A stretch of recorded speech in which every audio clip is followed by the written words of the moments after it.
If you were stranded on a deserted island, would you rather have an endless supply of drinking water or an endless supply of French fries? Well, even during the drought of the century for Minnesota in 2021, fries took precedent.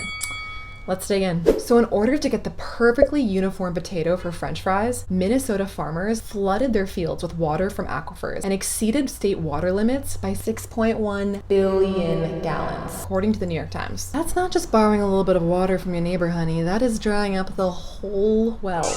And by the way, that literally happened. Entire wells did dry up and families could not get water. This is not the farmer's fault. Think, who do they supply? Corporations that run franchises like Wendy's, McDonald's, Burger King, and even those big old bags of frozen French fries in the grocery store. It's not just French fries they're prioritizing. They are demanding the perfectly spotless, perfectly golden, perfectly long French fry. Yes, apparently size does matter.